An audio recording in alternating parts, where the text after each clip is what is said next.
Oleh karena itu, kita senantiasa semangat di dalam menuntut ilmu syar'i. Ya, kita semangat di dalam mengamalkan ilmu syar'i dan kita semangat di dalam berdakwah di jalan Allah Subhanahu wa taala. Karena amalan ini amalan yang agung. Amalan yang memiliki keutamaan yang sangat besar. Ya, dengan ini Allah taala mengutus Nabi Muhammad alaihi salatu wassalam. Dan dengan ini terangkat para sahabat Nabi Muhammad sallallahu alaihi wasallam. Dan dengan ini generasi utama menjadi lebih utama dibandingkan yang lain. Allah Ta'ala berfirman, huwallazi arsala rasulahu bil huda wa dinil haq. Dia Allah Ta'ala yang mengutus Rasulnya dengan al-huda, petunjuk, dan dinil haq, agama yang hak. Maksud petunjuk adalah nafi', ilmu yang bermanfaat. Dinul haq maksudnya amalun saleh. Jadi Nabi SAW diutus oleh Allah dengan dua hal. Dia diutus dengan ilmu yang bermanfaat dan diutus dengan amalan saleh. Ya, dengan dua hal ini Allah Ta'ala menampakkan agamanya di atas agama-agama yang lain. Dengan menggabungkan antara ilmu, amal, dakwah, seseorang berada di atas siratal mustaqim, jalan yang lurus. Kita senantiasa berdoa kepada Allah di dalam surat Al-Fatihah yang dibaca di setiap salat, ihdinas siratal mustaqim, siratal ladzina an'amta alaihim ghairil maghdubi alaihim waladdallin. Ya Allah, berilah kami petunjuk menuju kepada siratal mustaqim, jalan yang lurus, yang mustaqim. Siratal ladzina an'amta alaihim, jalan yang kau berikan nikmat atas mereka. Ghairil maghdub, bukan jalan orang yang dibenci, maghdub, atas yang dibenci atas mereka, waladdallin, dan juga bukan orang-orang yang sesat. Maghdub siapa? Maghdub dibenci, artinya siapa yang dibenci di ayat ini? Ya ala ra'sihim al-yahud. Tokohnya itu Yahudi atau yang menyerupai Yahudi. Dan sifatnya Yahudi ya'lam wa la ya'mal. Yahudi itu memiliki ilmu tapi enggan mengamalkan ilmu tersebut. Maka semua yang memiliki ilmu, nasallallahu al-afiyah, dan tidak mengamalkan ilmu tersebut, dia masuk di dalam ayat ini maghdub, dibenci. Ya, di sini juga pelajaran kalau ilmu agama bukan ilmu wawasan. Bukan ilmu untuk ajang berdebat. Bukan ilmu untuk membesarkan diri di hadapan orang lain. Bukan ilmu untuk merendahkan orang lain. Bukan ilmu untuk berbangga-bangga di hadapan ulama. Ya, tapi ilmu itu khasyah, rasa takut kepada Allah. Ya, karena Yahudi dia memiliki ilmu. Bahkan Allah mensifati orang Yahudi dengan mengetahui Nabi Muhammad SAW seperti dia mengetahui anak mereka sendiri. Ya'rifunahu kama ya'rifuna abna'ahum. Mereka mengetahui Nabi Muhammad SAW sebagaimana dia mengetahui anak-anak mereka. Cuman dengan itu dia kufur dan membangkang kepada Nabi SAW. Maka dia maghdub, dibenci oleh Allah. Di sisi lain, dhalin. Siapa dhalin? Orang yang sesat. Kenapa dia sesat? Ya amal bila ilm. Dia beramal tanpa ilmu. Wa ala ra'sihim, tokohnya Nasara. Orang Nasara, dia mengamalkan tanpa ilmu. Maka dia tersesat dari jalan Allah Azza wa Jalla. Dan semua orang yang beramal tanpa ilmu, dia mengikuti petunjuknya Nasara. Maka dia dhalin, tersesat.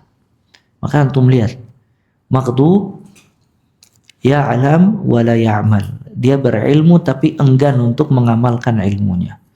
Bahkan kadangkala menyelisihi dari hak yang telah dia ketahui. Dhalin, beramal tanpa ilmu. Maka dari sini kita mengetahui siratal mustaqim itu siapa?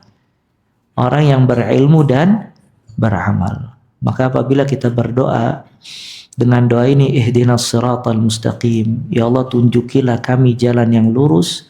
Kemudian Allah memberikan taufik kepada kita dengan menuntut ilmu dan mengamalkan ilmu yang telah kita ketahui dan konsisten di atas jalan tersebut. maka semoga kita termasuk orang-orang yang dikasih hidayah di atas siratal mustaqim. Ya, karena kita menyelisihi jalannya orang Yahudi dan yang menyerupai mereka berilmu tapi enggan untuk mengamalkan, dan kita menyelisihi orang-orang Nasara yang beramal tanpa ilmu. Ya, kita berusaha untuk berilmu, beramal terus sampai kita diwafatkan oleh Allah Subhanahu wa taala. Sufyan Ats-Tsauri rahimahullah, beliau berkata, man fasada min ulama'ina fa fihi shibhun bin nasara wa man fasada min ubadina fa fihi syabhun man fasada min ulama'ina fa fihi syabhun bil yahud wa man fasada min ubadina fa fihi syabhun bin nasara. Barang siapa yang rusak dari ulama kita, maka ada penyerupaan dengan Yahudi. Karena orang Yahudi berilmu tapi tidak beramal.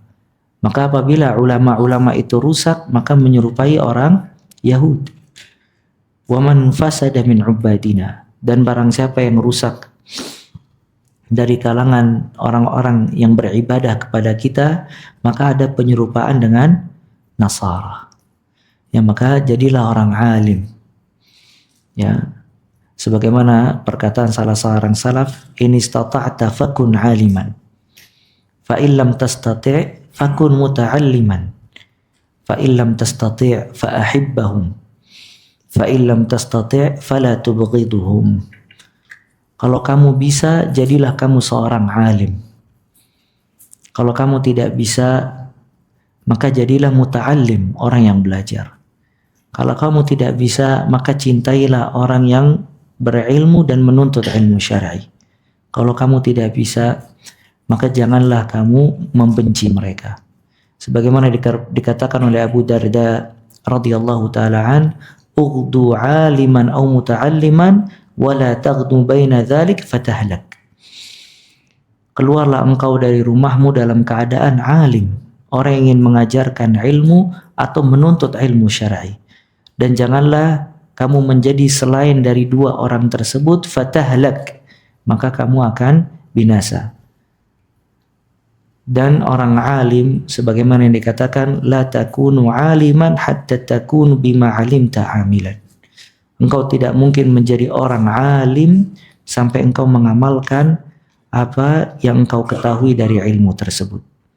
Maka orang dikatakan alim, berilmu, apabila dia mengamalkan ilmu yang dia ketahui. Dan coba kalau kita lihat, subhanallah, orang-orang di sekeliling kita yang hidup di atas kebodohan. Dia tidak tahu tata cara sholat, dia tidak bisa baca Al-Quranul Karim. Pengen masuk bulan Ramadan, dia tidak tergugah untuk mempelajari fikih seputar bulan Ramadan. Dia habiskan malamnya dengan begadang, dia habiskan siangnya untuk mencari dunia, dia habiskan waktu kosongnya untuk berbuat sia-sia. Sedangkan di sisi lain kita lihat ada hamba-hamba Allah dikasih hidayah oleh Allah. Dia bangun di malam hari untuk sholat. Dia di siang hari berbuat perbuatan yang bermanfaat. Kalau ada waktu kosong, dia menuntut ilmu syar'i. Dia selalu berdoa kepada Allah Azza wa Jal. Dia selalu menjaga zikir secara rutin. Dia membaca Al-Quranul Karim. Maka ini semua hidayah dari Allah. Kalau dia melihat orang-orang di sekitar dia jauh dari mengambil petunjuk Allah Azza wa Jal. Sebagian orang, nasallallahu al-afiyah, dia hidup alal jahl, di atas kebodohan.